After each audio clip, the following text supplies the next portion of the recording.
금요일로 잡는다면 그 주간이 시작되는 그 월요일, 그 고난주간의 첫 월요일 날 바로 이제 마가복음 11장에서 예수님께서 예루살렘에 입성하셔서 이제 첫 번째 행하신 그것이 성전을 청결하게 하는 사건, 성전을 정화시키는 사건, 오늘 우리가 읽었던 본문의 내용입니다. 이제 이 고난주간의 시작으로서 이제 모든 예수님의 사역이 마무리되는 것이고, 이 일주일간은 이제 예수님의 모든 것이 숨가쁘게 이제 진행이 되는데, 정말 그 1분 1초의 초단위까지 쪼개서 예수님은 모든 일들을 지금 하나님의 목적과 하나님의 방향을 향해서 달려가고 있습니다. 이제 제자들과 유월절 만찬을 하겠고요. 그 다음에 이제 우리가 잘 아는 겟세마네 동산의 기도, 그리고 나서 이제는 사내들인 공회 앞에서 예수님이 거기에 잡혀가게 되고, 이제는 십자가에 달려 돌아가게 되는 그 모든 숨가쁜 일정들이, 그 모든 그 사건들이 계속 이제 진행이 될 것입니다. 바로 예수님은 그런 십자가를 지시기 위해서 마지막으로 예루살렘에 들어가신 그 내용입니다. 그래서 오늘 예루살렘에 들어가셔서 첫 번째 성전을 청결한 사건이 여기서 나온 것입니다. 복음서에 보게 되면 요한복음, 우리가 큐티로 말씀을 나누게 되는 그 요한복음의 2장에 보면 성전 청결 사건이, 똑같은 사건이 나옵니다.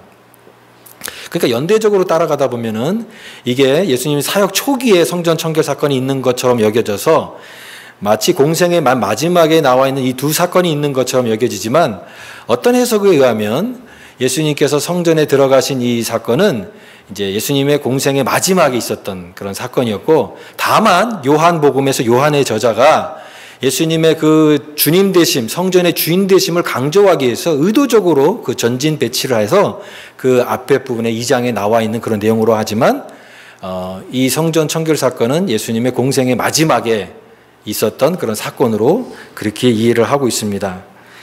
오늘 우리가 읽진 않았지만 이 11절 말씀도 주목해야 될 말씀입니다. 11절 말씀에 보니까 예수께서 예루살렘에 이르러 성전에 들어가사 모든 것을 둘러보시고, 그러니까 성전 청결 사건 이전에 예수님께서 예루살렘에 입성하셔서 제일 먼저 찾으신 것은 성전이었습니다. 그 성전을 둘러보셨다 그랬습니다.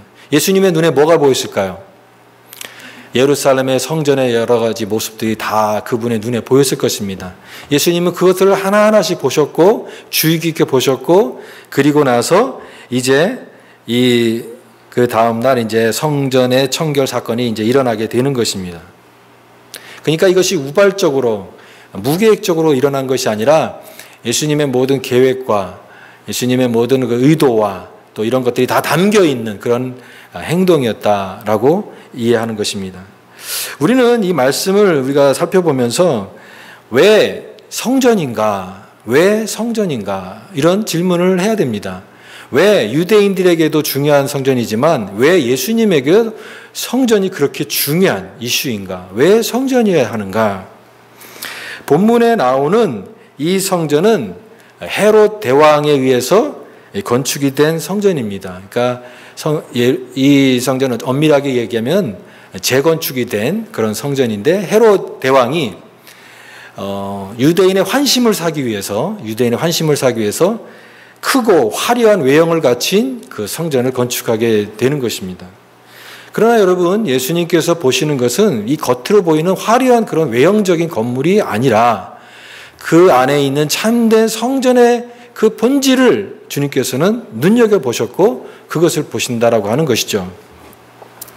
성전은 여러분, 이 유대교와 이 구약에서도 이 성전은 계속 그런 개념이 옵니다. 성전은 한마디로 말하면 유대인의 삶의 중심이에요. 그것은 신앙의 중심이기도 하지만 그들의 삶의 중심이 바로 성전이다라고 하는 것입니다. 성전이 이스라엘의 신앙의 가장 그 핵심, 중심이 바로 성전이다라고 하는 것이에요. 성전은 왜냐하면 이스라엘의 모든 속죄를 위한 처소입니다. 그래서 역사적으로 우리가 구약을 공부할 때 역사적으로 어떤 성전이 있었습니까? 바로 솔로몬의 성전이 있었죠. 솔로몬의 성전. 솔로몬이 성전을 지었고, 그 솔로몬의 성전은 화려하고 아름답고 웅장한 그런 성전이었지만, 그러나 그 안에서 드려지는 그들의 진실된 그런 예배와 그들의 하나님을 향한 그런 섬김의 모습들은 그들이 타락했기 때문에, 그 율법을 지키지 않고 타락했기 때문에 결국은 솔로몬 성전은 바벨론에 의해서 다 무너지게 되었습니다. 그래서 우리 유다 말기에 보면은 여호야김, 시드기야로 이어지는 이 숨가쁜 유다 말기에 이제 모든 것들이 다 바벨론에 끌려가고, 그러면서 성전에 있었던 기구나 이런 소중한 것들도 다 바벨론으로 가져가게 되는 그런 역사의 비극을 보게 됩니다. 하나님은 이런 외형적인 그런 성전이 아니라 그 안에서 드려지는 참된 예배가 실종되었고, 그 예배와 걸맞는 그들의 신앙적인 삶이 하나님을 떠났을 때는 그 외형적으로 유지될 수 있는 그런 신앙이 아니라 그것도 하나님께서 다 멸망하게 만드는 그런 모습을 우리가 심판을 통해서 볼 수 있는 것입니다. 이제 세월이 지나서 바벨론에서 이제 포로로 귀환해서 다시 백성들이 왔을 때 그들은 다시 자기의 신앙 공동체, 또 유다 공동체를 세우기 위해서 그들은 성전을 먼저 세웠는데 그것이 바로 수룹바벨 성전입니다. 그러나 그 수룹바벨 성전은 그들이 처음에 봤던 그 솔로몬의 성전의 영광에 비하면 너무나 보잘것없고 초라한 그런 성전일 수밖에 없었기 때문에 그들은 그 보잘것없는 모습을 통해서 굉장히 낙심하기도 했습니다. 이제 그 이후로도 더 세월이 지나서 이제는 이제 신약의 시대가 열리면서 바로 오늘 본문에 등장하는 그 헤롯 성전이 여기에 나오는 것입니다. 아까도 얘기했던 것처럼 헤롯이 유대인의 환심을 사기 위해서 이제 확장 신축해서 크게 웅장하게 이렇게 건물을 지은 것이 성전입니다. 이 성전의 구조를 보게 되면 바깥뜰이 있고 안뜰이 있는데, 여기서 말하는 이 성전은 바깥뜰까지 다 포함된 그런 그 성전을 말하는 것입니다. 근데 이 바깥뜰은 바로 이방인들이 마음껏, 이방인들도 거기에 참여하게 되고 유대인들만 예배 제사에 참여하는 것이 아니라 이방인들도 같이 그 유대인 그 이방인의 뜰에서 성전의 맨 바깥에서 예배를 드리고 제사에 드릴 수 있는 그런 그 구조로 되어 있습니다.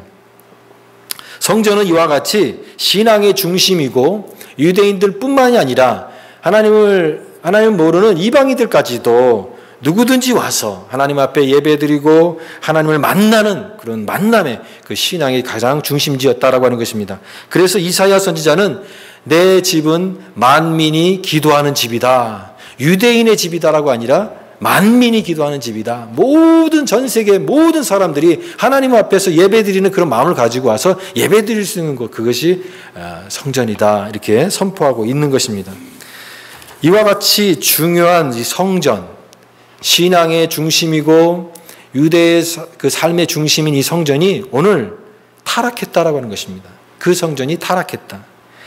물론 이 타락은 이 백성들의 타락이기도 하지만 그 당시에 이 성전을 중심으로 해서 활동했던 이 종교 지도자들의 타락이었습니다. 종교 지도자들의 타락이었고, 바로 그들의 이 성전의 제사의 기능이 완전히 상실되었고, 그리고 이 종교 지도자들의 타락을 통해서 그 시대는 가장 암울하고 또 어두운 그런 시대가 될 수밖에 없었다라고 하는 거죠. 오늘 특별히 오늘 말씀을 통해서 우리가 보게 되면 이 바로 이방인의 뜰에 많은 절기 순례자들이 방문할 때 거기서 이제 다양한 장사 거래가 벌어지는 것을 볼 수가 있습니다. 처음에는 물론 이제 절기 때마다 그들이 예배를 드리기 위해서 제물을 가지고 오는 그런 소나 양이라든가 이런 짐승을 그들이 제사를 드리기 위해서 가지고 올 때 그것은 먼 곳에서 운반하고 이동하는 것은 굉장히 어려웠을 것입니다. 그래서 그런 편의를 위해서 성전에서 희생 제물을 직접 가지고 올 수 없기 때문에 필요한 제물을 살 수 있도록 한 것입니다. 그런데 점차 그런 처음에 선한 취지는 사라지고 점점점 어떻게 되었습니까? 점점점 타락하게 된 것입니다. 그래서 점점점 타락하게 돼서 제사를 드리는 그 제물을 사고 팔면서 그 성전 체제를 운영하고 있었던 제사장이라든가 이런 사람들이 엄청난 그런 이익을 얻게 되는 그런 타락이 그 성전에서 일어나게 됐다라고 하는 것입니다. 예를 들면 우리가 지난번에 레위기서를 공부할 때에 하나님 앞에 제사를 드릴 때 어떤 제물을 드려야 됩니까? 제물은 흠이 없는 그런 제물을 드려야 됩니다. 흠이 있는 짐승을 가지고 제사를 드릴 수가 없습니다. 근데 그러면 흠이 있는 짐승이냐, 흠이 없는 짐승이냐, 이게 예배에 합당한 제사를 드리기에 합당한 그런 제물이 되느냐, 그 판정을 누가 합니까? 제사장이 합니다. 근데 이 제사장들이 타락해서 이 제물에 대한 판정을 자기네들이 마음대로 하는 겁니다. 이거 불합격이다 이렇게 얘기하면 불합격이 되는 거예요.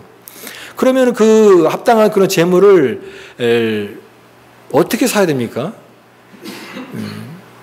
그러니까 성전에서 이미 합격 판정이 된 그런 제물들은 그게 제일 안전하겠죠. 그러니까 불합격된 판정된 그런 제물들을 헐값에 팔아가지고 거기에서 나오는 이익으로 막대한 이익을 누리게 되는 그런 것이 되었다라고 하는 것입니다. 성전에서 파는 제물이 이와 같이 대제사장들의 무리에 막대한 이익이 되는 것, 이것이 바로 이 관행이 되고 또 그들의 어떤 그런 관습이 되다 보니까 예루살렘 성전 체제는 한마디로 말해서 거대한 이익 집단, 전체적으로 타락한 그런 종교 시스템 같이 돼버린 그런 것입니다. 여러분, 한 사회가 타락하고 관습이 돼버리고 그런 오랫동안 관행이 돼버리면 이것이 하나의 제도로 굳어집니다. 그래서 거기에 관여된 사람들이 너무나 많기 때문에 한 사람의 개혁자가 나타나서 거기에 대해서 정면으로 반대를 하거나 바른 목소리를 할 수가 없는 것이죠. 계란으로 바위치기 하는 것이 어렵듯이. 바로 이런 예루살렘 성전 체제는 한마디로 기득권층의 거대한 썩어빠진 그런 타락한 종교 집단이 되어버리고 말았던 것이죠. 거기서 나오는 막대한 이익들, 또 여러분 성전에 들어갈 때는 성전세를 내야 됩니다. 그리고 많은 통용된 화폐들이 있기 때문에 그래서 환전을 해야 됩니다. 그런 환전을 할 때에도 거기에 이제 뭐 수수료를 덧붙여서 거기에서 이익을 얻는 것들이 굉장히 많았습니다. 그러니까 성전을 통해서 장사를 한 것입니다. 예. 우리가 이 가장 거룩한 예배와 성전이 되어야 되는 그 성전이 바로 이런 이익 집단의 제사장들과 또 이런 성전에서 수종드는 많은 사람들이 오히려 가장 타락하게 되는 그런 것들이 바로 이와 같은 이 성전의 타락의 모습을 여기서 보게 되는 것입니다. 저는 근데 이런 생각을 해봅니다. 그들이 이런 일들을 하면서, 버젓이 이런 일들을 하면서 이거는 이러지 말아야지, 그런 죄의식을 가지고 꺼림직한 마음을 가지고 이렇게 이런 일들을 계속 해왔을까요? 그게 아니었던 거죠. 그게 아니었던 거죠. 여러분, 사람의 그 모습은요, 자기가 하는 일에 대해서는 무딘 게 죄성입니다. 자기가 하는 것에 대해서는 항상 무디게 생각하는 거예요. 그들은 아마 이렇게 생각했을 것입니다. 이거는 굉장히 필요한 일이다. 절대로 아무런 문제가 없을 것이다. 아니, 짐승을 어떻게 가져오느냐. 우리가 여기서 당연히 이런 값을 팔고 우리가 수고한 것도 있기 때문에 이걸 팔고 이렇게 하는 것이 예배를 드리고 제사를 드리기 위해서 오는 사람들한테 당연히 필요한 그런 서비스를 해주는 거기 때문에 필요한 것이다. 이렇게 그들이 아마 그렇게 생각하고 자기 자신의 행위에 대해서 정당화했을 것입니다. 그런데 예수님은 그렇게 생각하지 않았다는 거죠. 예수님은 오늘 내 아버지 집에 강도의 소굴로 만들었다 이렇게 말씀하십니다. 강도의 소굴, 옛날 성경에 보면 강도의 구렬이라고 되어 있습니다. Den of Thieves라고 되어 있습니다. 이 구렬이라고 하는 말은 어떤 말이냐면 이 도둑들이 도둑질해가지고 그 도둑질한 물건을 이렇게 쌓아놓는 장소가 그게 구렬입니다. 구렬. 그러니까 이와 같은 이 도둑질을 해가지고 부당한 이익을 취해가지고 그것들로 장사를 하는, 비즈니스를 하는 그런 것들을 예수님은 보셨던 것이에요. 성전에서 그걸 보셨던 것입니다. 여러분, 이것이 바로 성전의 타락입니다. 저는 그런데 오늘 이 모습 속에서 우리들의 모습을 보기를 원하는 것입니다. 그들은, 이 종교 지도자들은 예수님은 그렇지만 비난을 했죠. 예수님이 하시는 일에 대해서 사사건건 시비를 걸고 비난을 하고 잘못됐다고 얘기하고 있습니다. 근데 자기들이 하는 그 엄청난 것은 무딘 거예요. 자기들의 잘못은 모르는 거예요. 그러나 예수님이 하는 일들은 못마땅하고 문제가 있고 항상 이것이 문제가 되는 것으로 얘기를 합니다. 인간의 악이 여기에 있습니다. 여러분, 인간의 악은 다른 데 있지 않아요.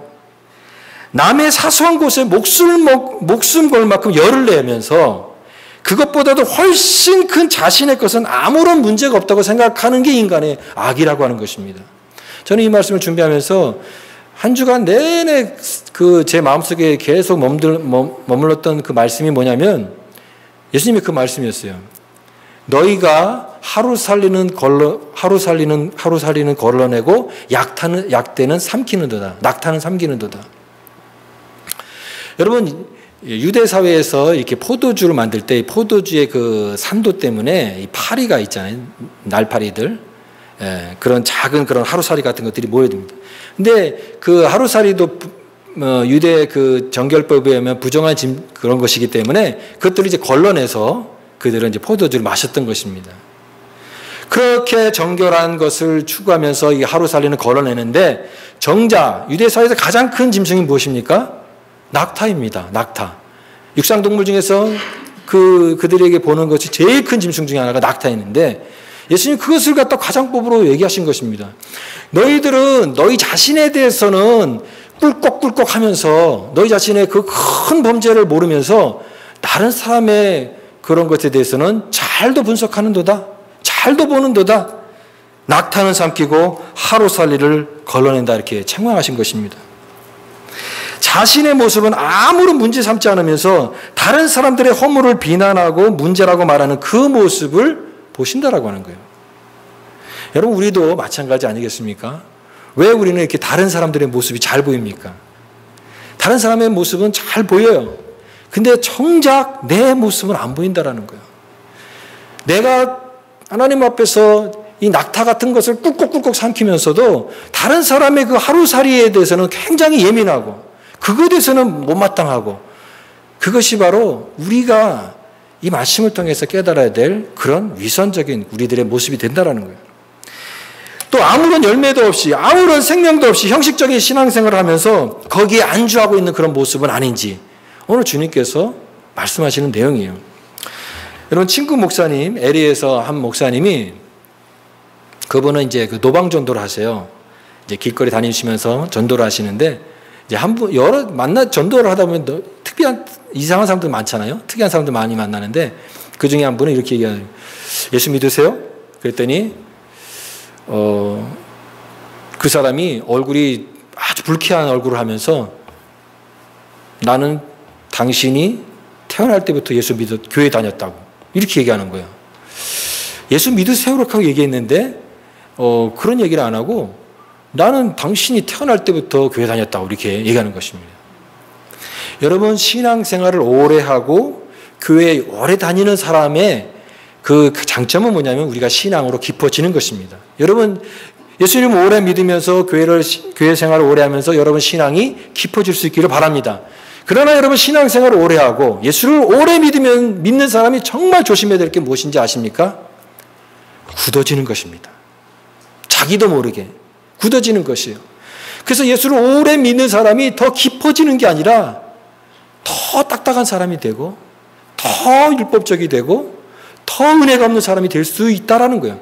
그러므로 우리가 항상 우리 자신이 하나님 앞에서 겸손하게 우리 자신을 이렇게 변화시키지 않으면 우리 자신도 자기도 모르게 굳어지게 된다라고 하는 것을 항상 우리는 잊으면 안 된다라고 하는 것입니다. 여러분, 모든 영적인 타락이 그런 것이에요. 중세 시대도 그랬고 오늘날의 교회도 그랬고 오늘 우리의 신앙도 마찬가지예요. 항상 고인물은 썩습니다. 고단백이 썩으면 더 악취가 나죠. 물은 썩어도 냄새가 그렇게 심하진 않지만 계란같이 이렇게 고단백이 썩으면 더 악취가 나는 것 아니겠습니까? 마찬가지로 오래 우리의 신앙생활을 한다 할지라도 그것에서 정말 참된 개혁이 일어나지 않고 변화가 일어나지 않고 우리 자신을 각성시키는 것이 없다고 한다면 우리도 자기 자신은 깨닫지 못하지만 우리도 그와 같은 악취가 날 수 있다라고 하는 것을 항상 잊지 않아야 된다는 거예요. 이와 같이 본질을 잃어버린 종교의 외형은 인간의 욕망을 드러낼 수밖에 없다. 드러날 수밖에 없다라고 하는 것입니다. 오늘 우리는 이 예수님의 이 분노를 그러면 어떻게 이해해야 될까? 성경에서 어디를 봐도 예수님이 오늘 본문처럼 이렇게 과격하게 화를 내신 적이 별로 없습니다. 늘 예수님 우리 생각하는 이미지는 무엇입니까? 인자하시고 참으시고 용서하시는 그 예수님이잖아요. 여러분, 예수님은 어떤 분이십니까? 나는 마음이 온유하다고 그랬잖아요. 예수님 온유. 여러분, 온유가 무엇입니까? 온유는 항상 화를 내는 것이 온유가 아닙니다. 그렇죠? 그런데 온유는 또한 무엇입니까? 화를 전혀 내지 않는 것이 온유가 아닙니다. 그러니까 온유는 항상 화를 내는 것과 전혀 화를 내지 않는 것과의 중간에 어디에 있는 것입니다. 다르게 얘기하면 적당한 대상, 바른 방법, 알맞은 시간 동안 내는 것이 온유입니다. 바로 예수님께서는 이 화를 내셨습니다. 그 온유하신 주님께서. 왜 그렇습니까? 참된 신앙이 중심이 되어야 될 그 성전이 전통과 형식만 남아 타락할 때 주님은 분노하셨다고 하는 것입니다. 오늘 이 사건 앞에 이 무화과 나무에 저주하신 내용이 14절 말씀에 나와 있습니다. 예수께서 나무에게 말씀하여 이르시되 이제부터 영원토록 사람이 내게서 열매를 따먹지 못하리라 하시니 제자들이 이를 듣더라. 이 무화과 나무를 저주하셨는데 그 무화과 나무가 이제 나중에 보게 되면 그게 말라 비틀어졌죠. 근데 이 해석이 어려운 이유가 뭐냐면은 이 무화과 때가 아니라는 것입니다. 무화과 때 아닌데 당연히 무화과 열매를 맺지 못하는 그때에 왜 예수님은 그렇게 인내하시고 기다리시고 참으시는 그 예수님께서 왜 성급하게 이 무화과를 저주하셨을까라고 하는 그 해석입니다. 근데 여러분, 무화과는 여기 상징적인 의미가 있기 때문에 그렇습니다. 무화과는 바로 이스라엘을 얘기하는 것입니다. 바로 잎만 무성하고 정작 열매를 맺지 못하는 이 무화과 나무같이 형식 중심이 되고 처소가 된 이 성전은 몰락할 것이다 라고 하는 그 예수님의 강력한 메시지를 이 무화과 나무의 저주를 통해서 보여주시는 것이에요. 종교적인 본질인 생명과 선을 상실하고 외형적인 이 껍데기만을 유지하는 이 유대교는 이제 끝났다. 이 파산 선고를 하신 것과 마찬가지예요. 그래서 제자가 말씀합니다. 보소서 저주하신 무화과 나무가 말랐나이다. 이 21절 말씀에 얘기하고 있죠. 예수님이 오늘 이 성전에서 장사하는 자들을 쫓으십니다. 비둘기 파는 자들을 쫓으시고 환전하는 그 상을 엎으시고 예수님의 그 행동에서 완력적으로 막 힘을 사용하시는 그 유일한 그런 장면 중에 하나가 바로 여기에 본문의 그런 내용입니다. 여러분, 예수님께서 자신에게 오는 사람들을 대하는 그 패턴과 이 방법이 여러 가지가 있습니다. 예수님께서 아무나 그렇게 하지 않습니다. 어떤 때가 있습니다. 예수님은 때로는 침묵할 때가 있습니다. 예를 들면 부당한 요구를 한다든가 전혀 말도 안 되는 그런 말을 할 때 예수님은 아무 말씀도 안 하셔요. 아무 말씀도 하지 않습니다. 예수님을 임금으로 삼으려고 하고 정치적인 지도자로 삼으려고 하는 그 군중과 무리들의 요구 앞에 예수님은 침묵하셨습니다. 또 예수님은 논쟁하실 때가 있습니다. 사람들이 와가지고 율법을 잘못 이해하고 이건 이렇게 된 거 아닙니까? 막 율법에 대해서 막 잘못된 이해를 얘기할 때 예수님은 거기에 대해서 아니다. 하나님의 그 말씀의 뜻은 이런 것이다. 적극적으로 이 율법의 참된 의미를 설명하실 때가 있어요. 논쟁하셔서 그것을 가르치십니다. 그리고 관용하고 품을 때가 있습니다. 예를 들면 우리가 이번에 큐티 말씀에서 그 요한복음에 나와 있는 가늠하다 현장에서 잡힌 여인 끌려왔어요. 모세의 율법에 의하면 이 사람은 돌에 맞아 죽어야 될 그 율법을 범한 죄인입니다. 그러나 주님은 그 사람들 앞에서 그 세워진 그 여인을 어떻게 하셨습니까? 용서하셨습니다. 용서하시고 품으셨어요. 나도 너를 정죄하지 않으니 다시는 가서 죄를 범하지 말라. 그 여인을 용서하셨어요. 이렇게 용서하실 때가 있고 그 모든 것들을 품으실 때가 있습니다. 그리고 예수님은 분노하실 때가 있습니다. 분노하실 때가 있어요. 언제 분노하십니까?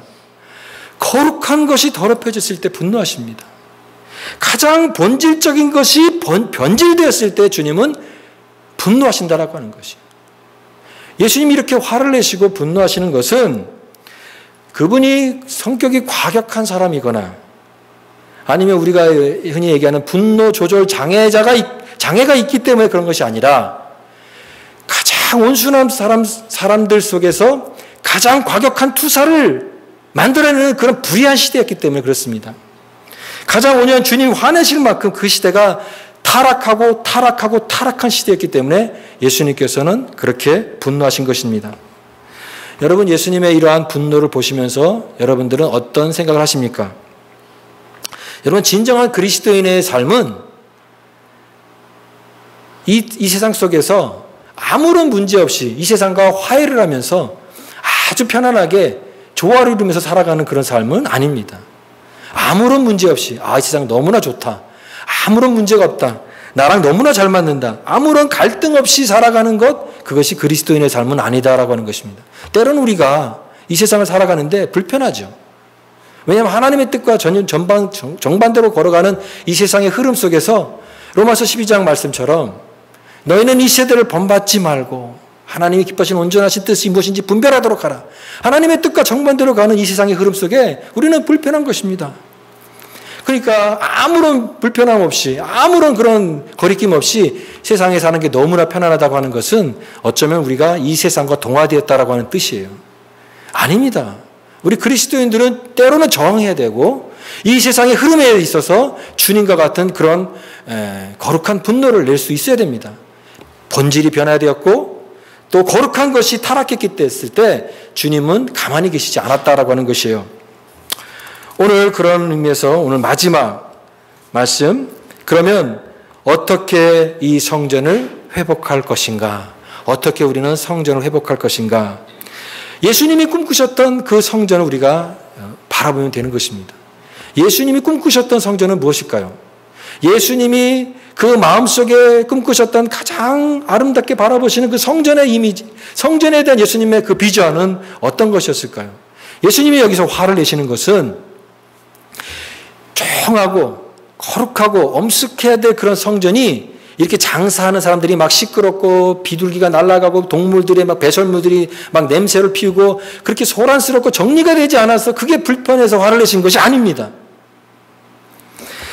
성전의 한 구석에 이방인들이 예배 드려야 되는데 거기에 장사터로 변해가지고 이방인들이 제사를 못 드리도록 하는 것도 본질적인 문제는 아닙니다. 진정한 예수님께서 화내신 본질은 뭐냐면 하나님의 뜻과 전혀 상관이 없이 자기들이 만들어놓은 체제를 만들어 놓고 백성들에게 거짓으로 죄사함을 선포하고 너희 이제 예배 잘 드렸다. 이제 집으로 돌아가라. 그렇게 스스로 거짓 평화를 남발하는 거짓 제사, 거짓 예배를 반대하셨다라고 하는 것입니다. 그것 때문에 예수님이 분노하셨던 것이에요. 여러분, 오늘 우리도 마찬가지입니다. 이 땅의 교회와 이 땅의 성도가 예수님이 꿈꾸는 그 교회, 예수님이 전하는 메시지와 다른 것을 추구하고 그것을 우리가 예배를 잘 드렸다, 우리가 아름다운 교회다라고 만족한다고 한다면 예수님은 여전히 오늘날 우리 시대에서도 탄식하고 거세게 재앙하실 것입니다. 우리는 그런 의미에서 항상 하나님의 말씀으로 개혁되는, 우리의 교회가 개혁되고 우리 개인의 심령과 신앙이 항상 말씀으로 개혁되는 교회가 되어야 될 줄 믿습니다. 이렇게 되지 않으면 우리도 주님의 준엄한 책망과 심판을 받을 수밖에 없다라고 하는 거예요. 결국 이 불의한 모든 성전 제사는 이제 리모델링할 수준이 아니라 완전히 새로운 것으로 대체되었습니다. 예수님께서 말씀하십니다. 너희가 이 성전을 헐라. 이제 내가 이 성전을 다 헐면 사흘 만에 새로 짓겠다라고 말씀하셨습니다. 이것은 자신의 십자가의 죽으심으로 이스라엘의 죄를 대속하고 하나님과 화해시키는 그것이 진정한 제사이며 그것이 예수님 자신의 몸을 이루어서 자신의 사역을 통해서 이룰 주님의 참된 성전을 말씀하신 것이에요. 그러므로 오늘 이 성전 정화 사건은 예수님의 사역 중에 한 일어난 작은 에피소드가 아니라 예수님의 십자가와 부활의 참된 의미가 무엇인지를 보여주며 진정한 성전은 바로 주님의 몸으로 이루어진 것이라는 것을 분명히 보여주는 가장 위대한 메시지인 것입니다.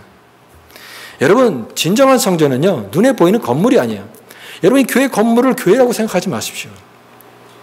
예수님의 삶과 십자가 위에서 세워지는 이 성전이 눈에 보이는 그런 성전이 아니라 진정한 성전입니다.